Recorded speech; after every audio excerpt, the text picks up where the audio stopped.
Embarrassing, honestly, but I suppose I still have to introduce her. My stepfather's voice rolled across the private dining room like he'd rehearsed the line in a mirror that morning. He said it the way other men might say something about the weather, light, careless, certain nobody would ever challenge him on it. A ripple of laughter followed, the kind of laughter people perform when they're afraid of being the next target. Forks paused midair. Eyes slid toward me and then away again, quick, like looking too long might be contagious. I sat very still in my plain gray dress, hands folded in my lap, while the room drank in my stepsister's shimmering engagement ring and the particular glow of a woman who has spent her whole life being told she is the prize. Richard Ashworth had spent 19 years perfecting the art of making me disappear at a dinner table without ever asking me to leave it. Tonight was supposed to be no different. He gestured toward the head of the table, toward the broad-shouldered man in a charcoal suit sitting beside my stepsister. A decorated former Army Ranger, recently retired, the kind of son-in-law Richard had been bragging about to golf buddies and business partners for weeks. "Try not to bore him with your little routine," Richard added, flashing that particular smile he reserved for moments he considered triumphant. That was when the Ranger looked up, and the entire temperature of the room changed. His eyes found mine across the table, and the polite, distracted half-smile he'd been wearing all evening simply fell away. He didn't laugh along with Richard. He didn't glance down at his plate in second-hand embarrassment for me the way so many others had over the years. Instead, something sharpened behind his gaze, recognition, unmistakable and absolute. He rose, not casually, not the way a man stands to stretch his legs or refill a wine glass. He rose the way soldiers rise, chair scraping back hard against the hardwood, spine locking straight, shoulders squaring like something inside him had simply taken over. And then, in front of 40 stunned guests holding 40 pieces of untouched steak, he lifted his right hand to his brow in a crisp, textbook salute. "Ma'am," he said, his voice carrying easily across the frozen room, "it is the honor of my life to finally meet you." Nobody moved, nobody breathed. Richard's wine glass hovered an inch from his lips, forgotten. "My name is Alina Voss. I am 36 years old, and for 19 of those years, I have been the ghost haunting the edges of my own family's dinner table. It started the summer I was 17, the year my mother married Richard Ashworth. I remember the wedding reception clearly, not because it was beautiful, though it was, all white orchids and candlelight, but because it was the last night I ever felt like I fully belonged anywhere near that man. By the time the honeymoon suitcases were unpacked, something in the household had already rearranged itself, quietly and permanently, like furniture moved an inch to the left. His daughter Sophia was 12 then, all ringlets and easy laughter, and Richard's love for her arrived instantly and completely, the way water fills a low place in the ground. My place in his house filled with something else. Tolerance, maybe, obligation, a bill he resented paying. Richard was, above almost everything else, a man obsessed with appearances. He measured people the way other men measure square footage, by what could be seen, priced, and displayed. Wealth mattered to him not for what it bought but for what it proved. Pedigree mattered. The right schools, the right last names at the right country club, the right photographs for the right holiday cards. And by every metric that mattered to Richard Ashworth, I was a disappointment waiting to be explained away to houseguests. I wasn't loud about my life. That was the root of it, I think.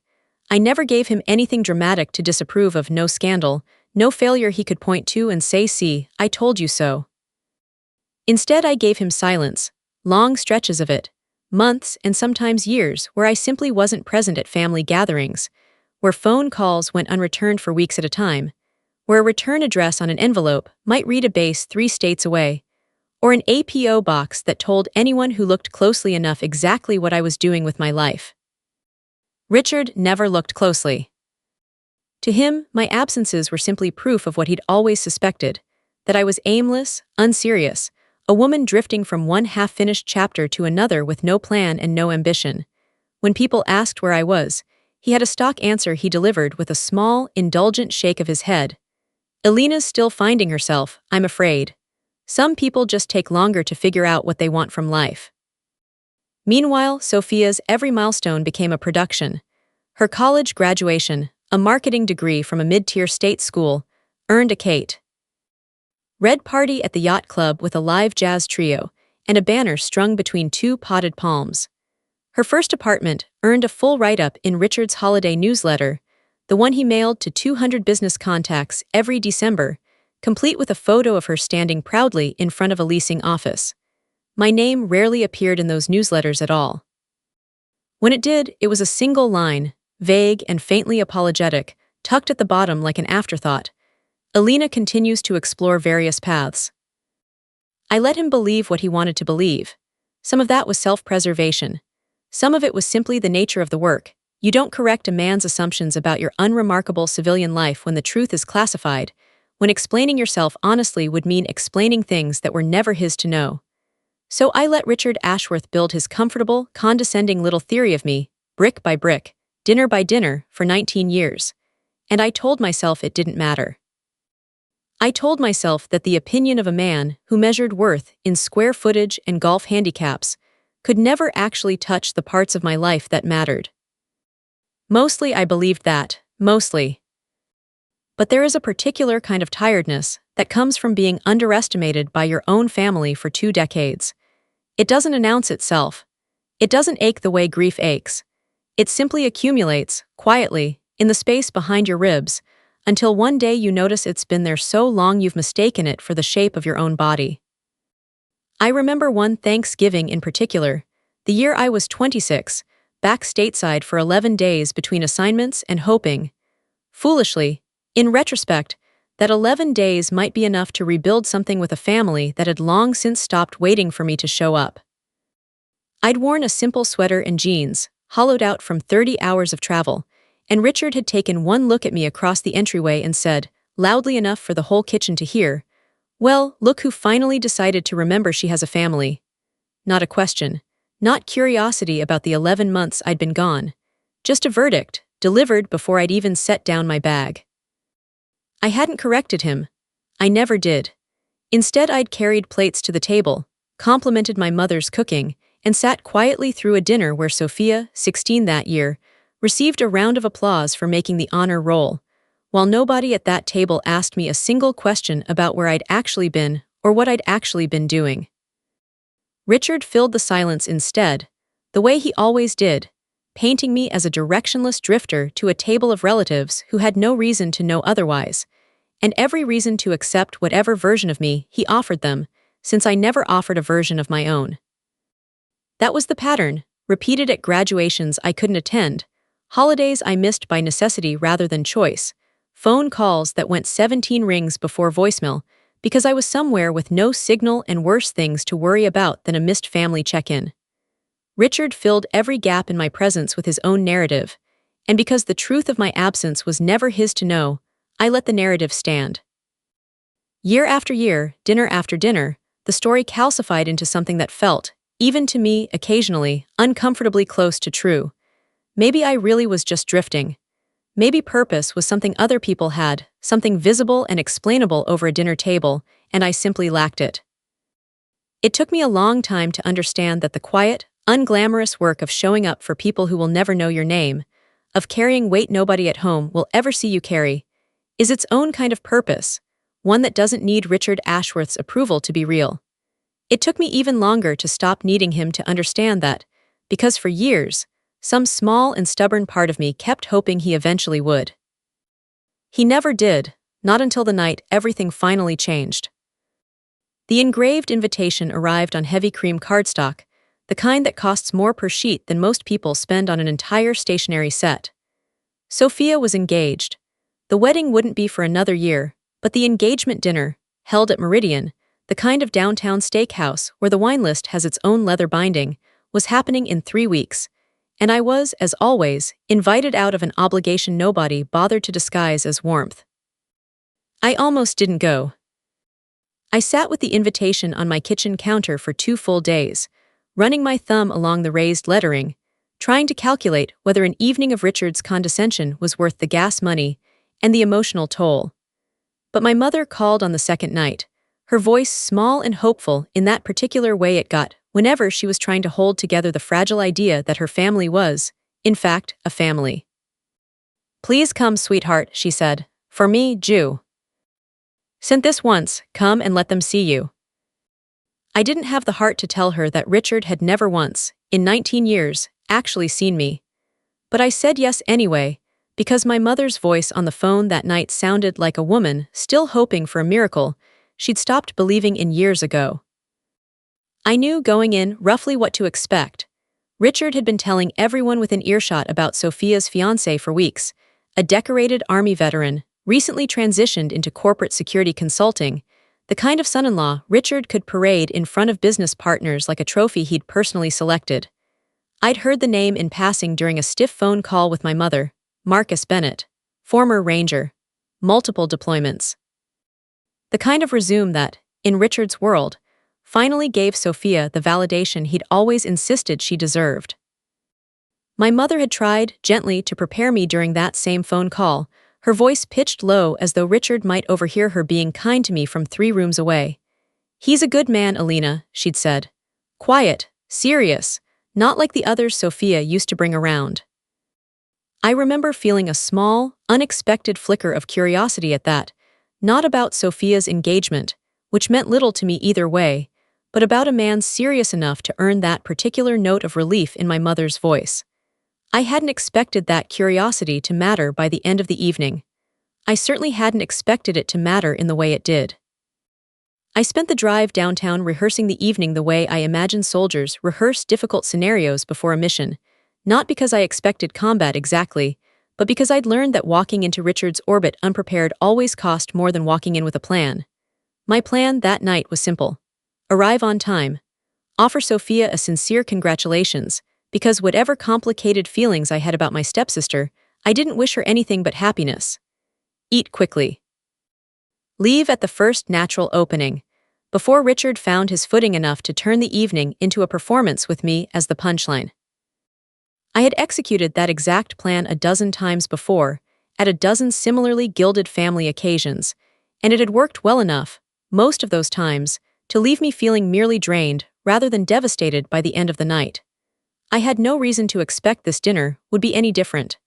I had absolutely no reason to expect that the plan would collapse within the first 15 minutes, or that it would collapse in a direction I could never have anticipated.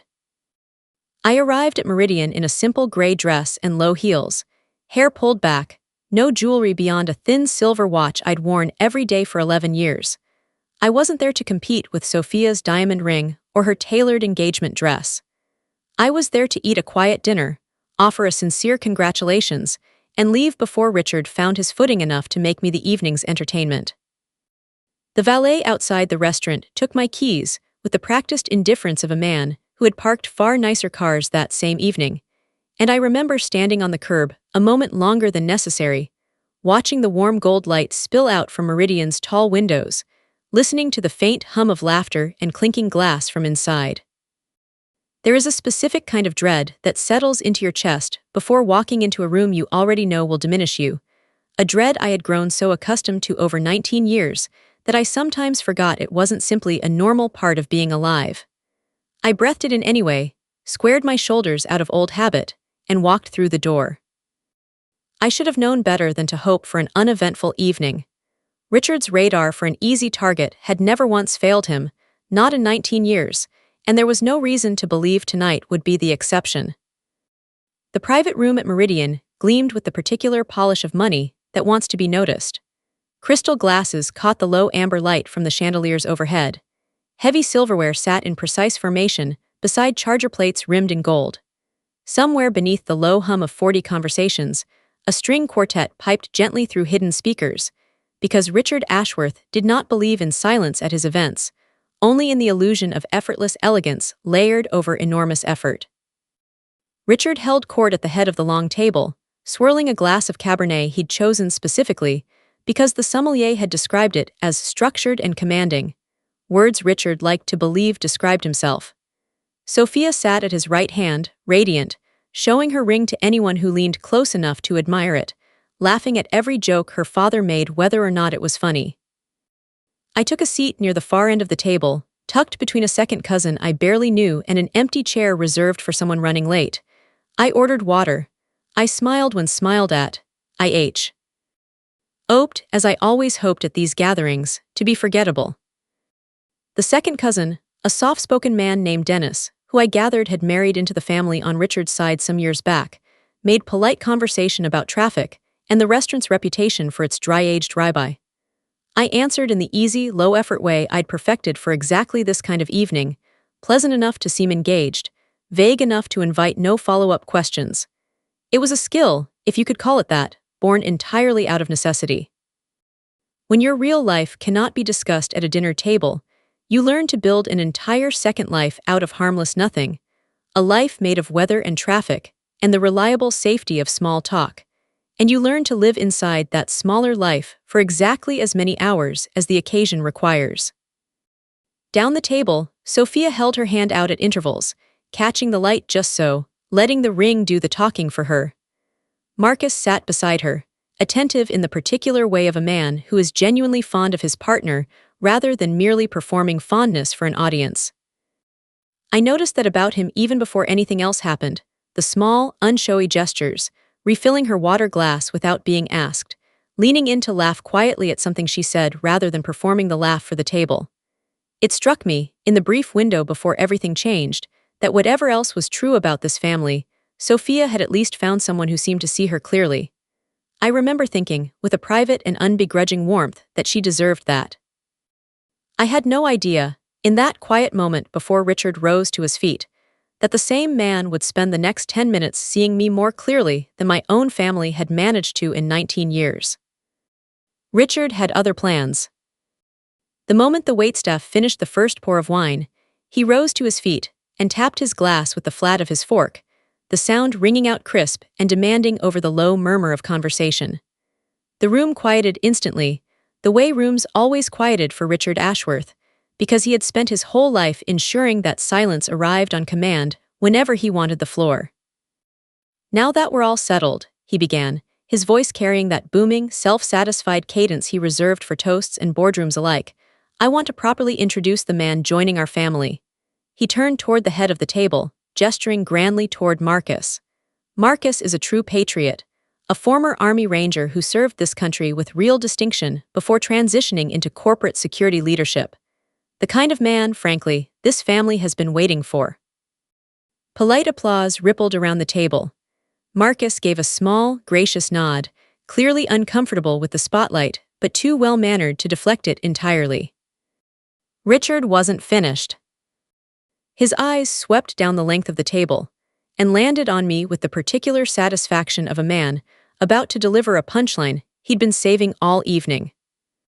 "And of course," he said, gesturing toward me with his wine glass, laughter already curling into his voice, "we have Alina." He paused for effect, the way he always did, letting the anticipation build before he twisted the knife. "She's an embarrassment, honestly, but I suppose I still have to introduce her. Alina's spent most of her adult life drifting from place to place with no real career to speak of. But family is family, so here we are." A few uneasy chuckles rippled down the table, the sound of people laughing because Richard expected it, not because there was anything funny in the room. Sophia smiled into her wine glass, clearly enjoying the moment. My mother's hand tightened around her napkin, but she said nothing, the way she'd said nothing for 19 years. Richard beamed, waiting for Marcus to complete the moment with an easy laugh of his own. The final stamp of approval on the joke, the moment the newest member of the family proved he understood exactly where I ranked in the household hierarchy. Instead, the room went utterly, completely silent. Marcus turned his head slowly in my direction. For 3 long seconds, he simply looked at me, not the polite, distracted glance of a stranger being introduced to a relative he'd never bothered to ask about, but something sharper. Something that took in the line of my posture, the careful stillness in my hands, the particular quiet way I'd learned to sit in rooms that wanted me to disappear. Then his easy, half-formed smile vanished entirely. His jaw set, his eyes narrowed with a kind of dawning recognition that seemed to travel through his whole body at once, tightening every muscle into something rigid and alert. Before Richard could say another word, before anyone at that table could process what was happening, Marcus pushed his chair back hard, the legs shrieking against the hardwood floor. He didn't offer a handshake, he didn't offer a polite nod. He stood, snapped his heels together with sharp, mechanical precision, squared his shoulders, and raised his right hand to his brow in a flawless, textbook military salute. Ma'am, he said, his voice cutting clean through the stunned silence of the room, carrying the unmistakable weight of a soldier addressing a superior officer. It is an absolute honor to meet you in person. Richard's smile froze on his face like a photograph of itself. My mother's wine glass trembled visibly in her hand. 40 guests exchanged bewildered glances, uncertain whether they had just witnessed an elaborate joke or watched the entire foundation of the evening quietly buckle beneath their feet. Richard let out a short, sputtering laugh, waving his hand dismissively, already scrambling to reclaim the room. Marcus, son, I think you've got her confused with someone else, he said, his voice tightening with the first threads of genuine panic. Elena's just a quiet civilian. She spent her whole adult life floating around without a real career while you were out there serving on the front lines. Marcus did not lower his hand right away. When he finally did, his posture remained rigid, his gaze locked directly on Richard with a coldness that made even the waitstaff near the doorway go still. With respect, sir, he said, I know exactly who I'm looking at. He turned back toward me, and something in his expression softened into something closer to reverence. This is Lieutenant Colonel Elena Voss. A collective gasp swept the length of the table. Sophia's fork slipped from her fingers and clattered against her plate, the sound absurdly loud in the sudden hush. In my community, everyone knows Colonel Voss's name, Marcus continued, his voice steady and unwavering, ringing with the particular conviction of a man who has spent years learning exactly what certain names mean. During my second deployment overseas, her strategic coordination pulled an entire forward unit out of hostile territory when the mission went sideways in ways nobody could have predicted. She is a decorated combat veteran, a senior tactical commander. One of the most respected minds in joint operations that I've ever had the privilege to study under, even from a distance. He turned fully toward me again, and the reverence in his eyes was unmistakable now, impossible for anyone in that room to misread. We wore the Ranger tab with pride, ma'am, he said quietly. But officers like you were the reason my brothers and I made it back to American soil alive. It is a genuine privilege to stand in the same room as you. Richard's face drained of color in real time, the ruddy, self-satisfied flush he'd worn all evening bleeding out into something gray and hollow. 19 years of carefully constructed condescension collapsed in the space of a single sentence, the way a building implodes, not slowly, but all at once, the whole structure giving way beneath a foundation that had never actually been solid. I set my water glass down on the crisp white tablecloth. The small clink of crystal against linen seemed to echo through the frozen room like a verdict being read aloud. For 19 years, Richard Ashworth had built himself a small, comfortable kingdom where he alone decided who deserved respect and who existed merely as collateral damage to his ego. Tonight, without raising my voice, without a single dramatic gesture, that kingdom had simply ceased to exist. You spent nearly 2 decades telling everyone I amounted to nothing, Richard, I said, my voice even and unhurried, carrying none of the anger he probably expected and everything else instead. Whenever my work kept me away, you told people I was drifting. When I missed holidays because I was coordinating personnel in hostile territory, you told the relatives I had no direction. When I couldn't explain where I'd been for 6 months at a time, you decided that meant I had nothing worth explaining. I looked toward my mother. Her eyes had filled with sudden, stinging tears, the particular kind that come not from sadness, but from the belated recognition of what silence costs. She looked down at her lap, unable to meet my eyes after 19 years of quietly permitting his cruelty, simply because confronting it had always felt more exhausting than absorbing it. I understood something about my mother in that moment that I don't think I had ever fully let myself understand before. She had not been cruel to me, not once, not in 19 years. But she had been quiet, and her quiet had done its own kind of damage, the slow accumulating damage of a person who watches something unjust happen at her own table, again and again, and tells herself each time that it isn't quite bad enough to be worth the fight it would take to stop it. I didn't hate her for that. I understood it, the way you understand a fault line running beneath a house you still love living in, but understanding it didn't make the years of silence weigh any less, and looking at her in that moment, I think we both finally recognized the same simple truth at the same time, that her silence had never protected me from Richard. It had only ever protected Richard from having to answer for himself. Richard cleared his throat, fidgeting with the edge of his napkin, already scrambling to rebuild something out of the wreckage. Now, Alina, Colonel, you know I was only joking.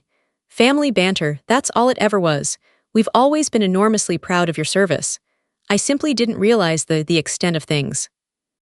Marcus exhaled sharply, a short, incredulous breath that cut through Richard's stammering attempt at recovery before it could gain any traction. With respect, sir, Marcus said, someone who commands soldiers and protects this country doesn't need validation from a country club dinner table, and a senior officer's service shouldn't be reduced to a punchline over steak. Richard opened his mouth to respond. Nothing came out. The mask had cracked too completely to be pieced back together in front of 40 witnesses who had just watched it happen. The rest of the dinner dissolved into an unbearable, suffocating quiet. Richard sat slumped in his leather chair, staring at his untouched fillet, the confident bluster that had carried him through 2 decades of family gatherings nowhere to be found. The relatives he'd spent the entire evening trying to impress now shifted uncomfortably in their seats, unsure where to direct their attention, unwilling to look directly at the man whose careful architecture of superiority had just come apart at the seams. Sophia tried once to pivot the conversation back towards something lighter, offering a high, nervous laugh and leaning across the table to ask me a rapid string of questions about my career, suddenly desperate to associate herself with a decorated officer rather than the family embarrassment she'd spent years believing I was. 2 uncles who had laughed along with Richard's joke only minutes earlier now leaned in with eager, overcompensating questions about deployments and commendations, showering me with the kind of interest that arrives only once respect has been externally validated by someone else's authority. I answered their questions politely, briefly, without warmth. There is a particular kind of hollowness in sudden, opportunistic respect, the recognition that people are not seeing you any differently, only recalculating what they think you're worth now that a stranger with a military bearing has done the math for them. True regard isn't something that arrives on the coattails of somebody else's introduction. I had learned that lesson slowly, over 19 years, and I wasn't about to unlearn it in a single dinner, just because the room had suddenly decided I was worth listening to. One aunt, a woman named Patricia who I don't believe had spoken a single unprompted word to me across 2 decades of holiday gatherings, leaned across the table with wide, eager eyes and asked whether I'd ever met anyone famous during my service, whether I'd been given a medal ceremony, whether there might be photographs somewhere she could see. I answered each question with the same even patience I'd have offered a stranger, because in every real sense that mattered, that's exactly what she was to me. A stranger who had shared meals with me for 20 years without once asking who I actually was, now suddenly fascinated by a version of me that a decorated officer had validated for her in under a minute. It would have been easy in that moment to let the sudden attention feel like victory. Some small, tired part of me, the part that had absorbed 19 years of Richard's dismissals, wanted badly to enjoy it, to let the reversal wash over me like the reward I'd apparently been waiting for without realizing it. But mostly what I felt was a quiet, clarifying sadness. Not for myself. For the entire shape of the evening, and every evening before it, where my worth had always been available for anyone bothering to look, and almost nobody ever had. When the dessert plates arrived, untouched and quietly cleared away again, I pushed my chair back and stood. Marcus rose immediately as well, his posture holding that same disciplined sharpness he'd carried since the moment he first recognized me. I extended my hand. He took it, and our handshake carried a weight, an understanding that no one else at that table could have possibly grasped. The particular language shared by people who have stood in rooms far harder than this one, rooms where the stakes were measured in lives rather than dinner conversation. "Thank you for your service, Marcus," I said quietly. "Take care of your people." "Always, Colonel," he answered, and there was nothing performative in it. Just simple, quiet respect, offered freely between 2 people who understood exactly what that phrase actually meant. I looked at Richard one final time. He couldn't meet my eyes. He stared instead at the tablecloth, at his wine glass, at anything that wasn't the daughter he'd spent 19 years dismissing as a disappointment. Without another word, I collected my coat from the back of my chair and walked out of Meridian, leaving behind a room full of people quietly reassessing everything they thought they understood about the quiet woman at the far end of the table. The evening air outside the restaurant was cool and clean, a welcome contrast to the suffocating heat of that private dining room. I stood on the sidewalk for a long moment, breathing it in, feeling something loosen in my chest that had been tight for longer than I could easily measure. For 19 years, I had allowed Richard's careless cruelty to settle somewhere deep and quiet inside me, a small persistent doubt that whispered maybe he was right, maybe choosing a life of service over visible, easily explained success made me somehow less.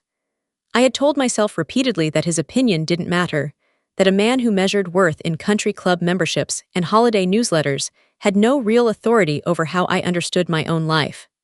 Mostly, I'd believed that. But standing on that sidewalk, having just watched a decorated soldier cut through 19 years of manufactured superiority with nothing more than a single salute and a handful of true sentences, I understood something with total clarity for what felt like the first time. Real accomplishment has never needed an audience. Genuine strength doesn't announce itself at dinner parties or measure itself against someone else's diminishment. The people who are actually secure in what they've built rarely need to tear other people down in order to feel the ground beneath their own feet. Cruelty, more often than not, is simply the sound a hollow person makes when they're afraid someone might notice how little is actually inside them. Richard hadn't diminished me, not really, not ever. Not for one single day across 19 years of trying. All he had ever managed to do was reveal, slowly and repeatedly, exactly who he was to everyone paying close enough attention. Tonight, everyone in that room had finally been forced to pay attention. I drove home with a kind of stillness I hadn't felt in longer than I could easily remember, the particular peace that comes from finally understanding that your worth was never actually his to measure, and had never been, not for a single moment of those 19 years. He simply never had that authority. He had only ever had the compliance of people too tired to challenge him, my mother included, myself included, for far too long. Some people spend entire lifetimes chasing the illusion of power over others, mistaking control for respect and cruelty for authority. It takes surprisingly little, sometimes only a single moment, a single true sentence spoken by someone who actually knows better, to remind them how thin that illusion really is. I don't know if Richard will ever fully understand what happened at that dinner table. I don't know if my mother will find the strength to finally speak up in rooms where she stayed silent for 19 years. I don't know if Sophia's opinion of me will hold now that the initial shock has faded into memory. But I know what I learned, driving home through empty streets that night, windows cracked to let in the cool air. Dignity was never something anyone could take from me in the first place. It was only ever something I'd allowed myself to forget I already had. I thought, too, about all the versions of that dinner table I hadn't been in the room for, every holiday I'd missed overseas, every graduation and birthday where Richard's narrative had gone unchallenged, simply because I wasn't present to challenge it. I understood, driving home that night, that none of those absences had ever been the failure Richard made them out to be. They had simply been the cost of a life spent showing up for people who would never know my name, in places I couldn't easily explain over a dinner table, doing work that didn't come with applause or catered parties or write-ups in anyone's holiday newsletter. I had spent 19 years quietly wondering whether that cost made me somehow less than Sophia, whose milestones were always visible, always celebrated, always safely explainable to a room full of relatives. Watching Marcus's hand rise to his brow, I understood, maybe for the first time all the way down, that it never had. There is a particular grief in realizing how long you let someone else's smallness define the shape of your own worth. I felt that grief clearly on the drive home, not sharp, but steady, the way you feel the ache of a muscle you didn't realize you'd been holding tense for years, until the moment it finally, gradually, begins to release. I don't think that grief will disappear overnight. 19 years doesn't unwind itself in a single dinner, no matter how dramatic the ending. But some thing had shifted, undeniably, permanently, in that private room at Meridian, And I understood I would never again walk into a family gathering carrying quite the same quiet dread I'd carried in for 2 decades. If you've ever sat at a table where someone tried to make you smaller than you actually are, a parent, a step-parent, a coworker who never bothered to ask the right questions before deciding what you were worth, I hope you find your own version of that quiet dining room moment. Not the applause, not the vindication necessarily, but the simple, private understanding that their assumptions were never actually the truth. They were only ever a reflection of how little they'd bothered to look.